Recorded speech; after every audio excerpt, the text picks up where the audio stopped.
जय हिंद दोस्तों, स्वागत है आपका हमारे YouTube channel BN Singh classes में। जो नागरिकता अधिनियम 1955 हम लोग पढ़ रहे थे, इसके पहले वाले वीडियो में हमने सेक्शन 3 और सेक्शन 4 के बारे में बात किया था। जो नागरिकता प्रदान करने का जो दो तरीके हैं, एक आपका जन्म के आधार पर, दूसरा आपका वंश के आधार पर यानी कि जनन के आधार पर। तीसरा सेक्शन पे हम लोग आज बात करेंगे सेक्शन 5, जो आपका बाई रजिस्ट्रेशन, ठीक है, रजिस्ट्रीकरण के द्वारा किसी को नागरिकता प्रदान की जाती है, उसके बारे में हम लोग बात करेंगे इस वाले पार्ट में। ठीक है, देखिए बाई रजिस्ट्रेशन के थ्रू सेक्शन 5 में कहा गया है कि केंद्र सरकार अगर कोई भारत की नागरिकता के लिए अगर आवेदन करता है तो निम्नलिखित कैटेगरी है, कंडीशंस है। अगर इन किसी भी कंडीशंस के अंतर्गत अगर वो व्यक्ति आता है तो उसे भारत का नागरिक बनाने का जो हक है, उस आवेदन के आधार पे उसको नागरिकता प्रदान की जो केंद्र सरकार है वो नागरिकता दे सकती है। तो रजिस्ट्रेशन के थ्रू जिसको नागरिकता मिलती है उसको कौन कौन से कंडीशन है उस पर हम लोग आज बात करेंगे। देखिए पहला कंडीशन ये कहता है कि सबसे पहली बात तो जो आवेदन कर रहा है, ठीक है, जो आवेदन कर रहा है वो इंडियन ओरिजिन का होना चाहिए। ठीक है, इंडियन ओरिजिन का होना चाहिए और भारत में लगभग कम से कम 7 साल तक रहा हो। भारत में 7 साल तक रहा हो। ठीक है, इंडियन ओरिजिन का होना चाहिए यानी कि भारतीय मूल का होना चाहिए और resident in India for 7 year. ठीक है, 7 साल भारत में रहा हो आवेदन करने से पहले। ठीक है, जब ये आवेदन कर रहा हो, रजिस्ट्रेशन कर रहा हो, तो आवेदन करने से पहले 7 साल तक भारत में रहा हो। अब यहाँ पे एक बात निकल कर सामने आ रही है, यह है आपका इंडियन इंडियन ओरिजिन, मूल निवासी। भारत का मूल निवासी किसे माना गया है इस एक्ट के अकॉर्डिंग? तो भारत का मूल निवासी उसे कहा जाएगा जिसका जन्म 15 अगस्त 1947 के पहले या उनके माता पिता का जन्म अनडिवाइडेड इंडिया में हुआ हो, अनडिवाइडेड इंडिया में हुआ हो, अविभाजित भारत में जिसका जन्म हुआ हो, या उनके माता पिता का जन्म अनडिवाइडेड इंडिया में हुआ हो, उसे इंडियन ओरिजिन का माना जाएगा, भारतीय मूल का माना जाएगा। ठीक है, दूसरा कंडीशन ये कहता है कि 15 अगस्त 1947 के बाद जो टेरिटरीज, जो एरिया भारत के साथ जोड़ लिए गए थे, उनके भी निवासी को भारत का मूल निवासी कहा जाएगा, इंडियन ओरिजिन का माना जाएगा। ठीक है, जैसे आपका सिक्किम ऐड किया गया। ठीक है, इसके अलावा आपका अंडमान निकोबार, बहुत सारे ऐसे एरियाज थे जिनको बाद में 15 अगस्त 1947 के बाद भारत में जोड़ लिया गया था, तो उनके भी जो मूल निवासी थे वो भी आपके मूल निवासी, भारत के मूल निवासी उनको मान लिया जाएगा। तो ये आपका जब भी इंडियन ओरिजिन की बात आएगी तो ये आपका इंडियन ओरिजिन जिसका जन्म अनडिवाइडेड इंडिया यानी अविभाजित भारत में हुआ हो, या जिनके माता पिता का जन्म अनडिवाइडेड भारत में हुआ हो, वो इंडियन ओरिजिन यानी कि भारतीय मूल का माना जाएगा। तो पहला कहता है कि अगर कोई भारतीय मूल का है जो आवेदन करने से पहले 7 साल तक भारत में रहा हो, वो आवेदन कर सकता है सेक्शन 5 के अकॉर्डिंग। ठीक है, दूसरा कहता है कि अगर कोई इंडियन ओरिजिन का हो, ठीक है, इंडियन ओरिजिन का हो और किसी अन्य देश में रह रहा हो, अनडिवाइडेड इंडिया से अलग, अनडिवाइडेड इंडिया से अलग यानी कि जो उस समय का भारत था, यानी कि अनडिवाइडेड इंडिया की जब भी बात करेंगे तो आज का आपका पाकिस्तान, बांग्लादेश और भारत। ठीक है, यही आपके थे ना मतलब 1947 के पहले। ठीक है, बाद में बट गया आपका भारत और पाकिस्तान, एक आपका ईस्ट पाकिस्तान, वेस्ट पाकिस्तान, आज आपका बांग्लादेश है, पाकिस्तान है। तो अगर इससे अलग देशों से हो, ठीक है, Indian origin resident in any country जो अनडिवाइडेड इंडिया से बिलोंग न करते हो, अगर वो भारत की नागरिकता चाहते हैं तो वो भी आवेदन कर सकते हैं। ठीक है, तीसरा कह रहा है कि अगर कोई पर्सन, अगर कोई किसी अन्य देश का अगर कोई नागरिक है, कोई व्यक्ति है, अगर वो किसी भारतीय नागरिक से अगर शादी कर लेता है, a person who married to citizen of India, ठीक है, तो वो भारत की नागरिकता के लिए आवेदन कर सकता है। लेकिन वो 7 साल तक भारत में रहा हो, 7 साल तक भारत में रहा हो, ठीक है। जैसे अगर किसी भी एग्जांपल ले ले, अगर कोई किसी विदेशी लड़के से शादी करता है तो जो उसकी वाइफ होगी उसको भारत की नागरिकता बाय रजिस्ट्रेशन के थ्रू सेक्शन 5C के अकॉर्डिंग उससे नागरिकता मिल सकती है, ठीक है। तीसरा है, अगर किसी भारतीय नागरिक का अगर कोई माइनर चाइल्ड है, अगर मतलब कह सकते हैं जो नाबालिग अगर कोई बच्चा है, अगर वो अगर आवेदन करना चाहता है भारत रजिस्ट्रेशन के लिए तो वो भी कर सकता है। चौथा कहता है कि अगर कोई पूर्ण आयु का हो, मतलब कि वो माइनर ना हो और अगर पूरी क्षमता का हो, ठीक है, पूरी क्षमता का हो, और अगर वो उसके जो पेरेंट हैं, जो उसके माता या पिता हैं, इधर पेरेंट्स माता या पिता में से कोई भी इंडियन ओरिजिन का हो, यानी कि भारतीय मूल निवासी हो, अगर वो आवेदन करता है तो उसे भी बाय रजिस्ट्रेशन के थ्रू नागरिकता प्रदान कर दी जाएगी। अगला है अ पर्सन फुल एज, मतलब अगर कोई व्यक्ति जो पूर्ण आयु का है और पूरी क्षमता का है लेकिन उसके माता पिता में से कोई भारत का नागरिक नहीं है तो उसे नागरिकता प्रदान कर दी जाएगी, लेकिन इसके पहले वो भारत में 12 महीने तक रहा हो, ठीक है, 12 महीने से रह रहा हो। और लास्ट है आपका ये OCI सिटीजन के लिए है। OCI का मतलब होता है ओवरसीज सिटीजन ऑफ इंडिया, ठीक है।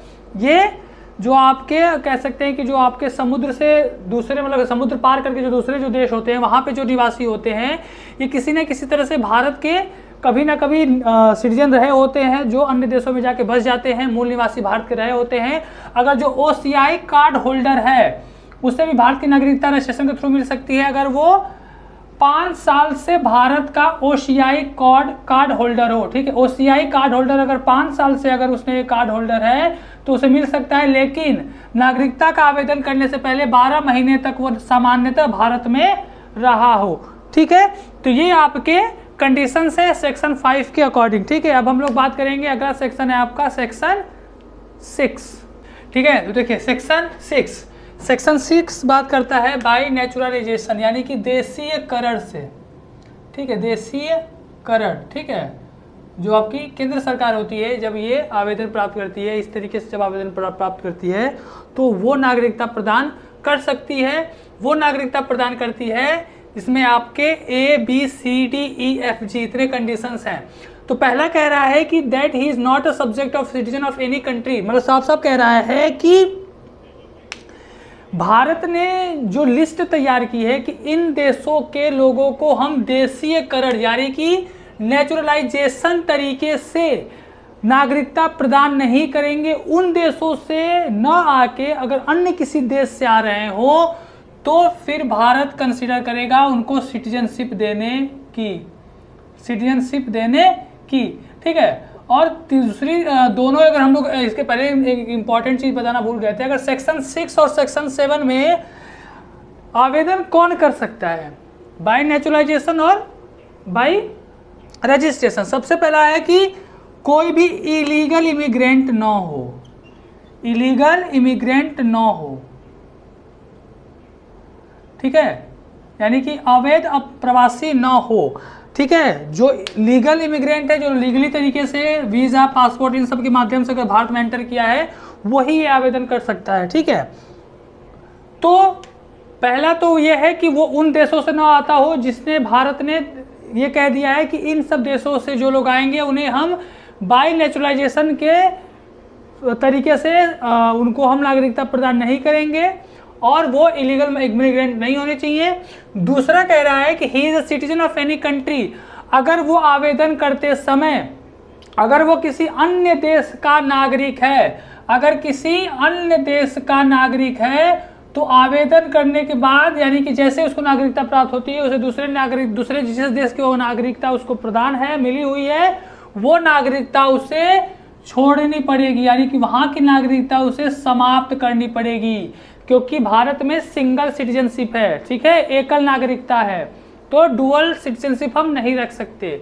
तीसरा कह रहा है कि अगर वो भारत में रह रहा हो और भारत के सरकार यानी कि इंडियन गवर्नमेंट में अगर किसी सर्विस में हो, किसी सेवा में हो, अगर भारत सरकार की सेवा में हो तो वो इस तरीके से आवेदन कर सकता है। लेकिन आवेदन करने से पहले कम से कम पार्सली या किसी भी तरीके से वो भारत में 12 महीने तक रहा हो।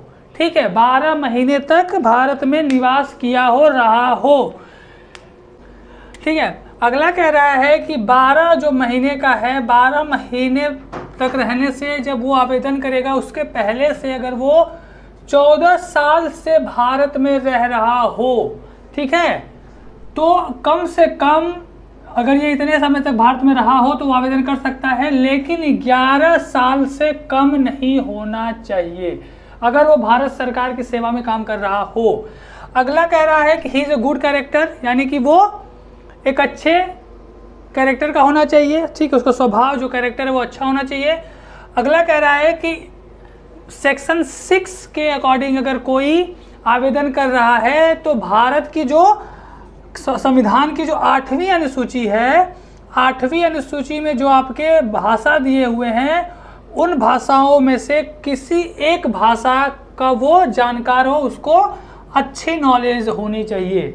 ठीक है, 8वीं अनुसूची में जो भाषाएं जिक्र की गई हैं, शायद 22 भाषाएं हैं, उन 22 लैंग्वेज में से किसी भी भाषा का उसे अच्छा नॉलेज होना चाहिए, तभी वो इस सेक्शन के अकॉर्डिंग उसे नागरिकता प्रदान की जाएगी। और अगला कह रहा है कि अगर वो आवेदन कर रहा है, आवेदन करते समय अगर वो किसी भारत के अगर किसी एक ऑर्गेनाइजेशन से जिसका भारत सदस्य है, अगर वो ऐसे लोगों का अगर वो मेंबर है तो वो इस तरीके से उसे कंसीडर किया जाएगा। ठीक है, और जितने भी यहाँ पे बातें की गई हैं इन सभी कंडीशंस को अगर वो फुलफिल कर रहा है, अगर सभी कंडीशन को फुलफिल कर रहा है तो जो गवर्नमेंट है उसको सिटीजनशिप प्रोवाइड करने के बारे में सोचेगी।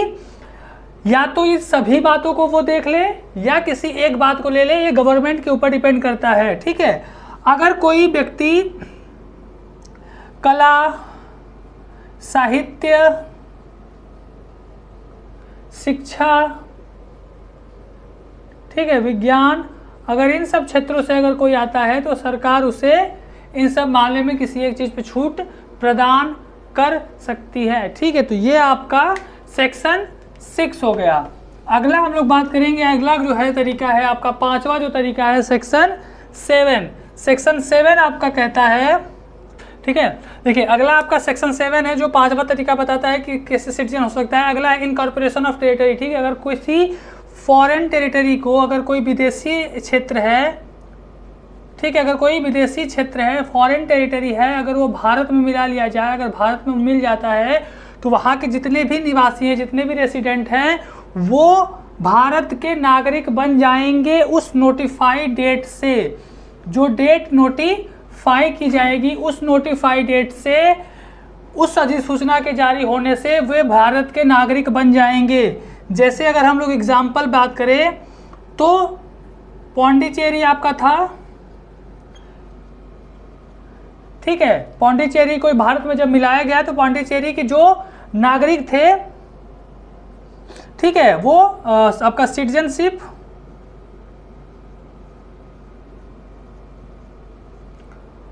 एक्ट और पौंडीचेरी आपका था, उसके नाम से एक ऑर्डर जारी किया गया।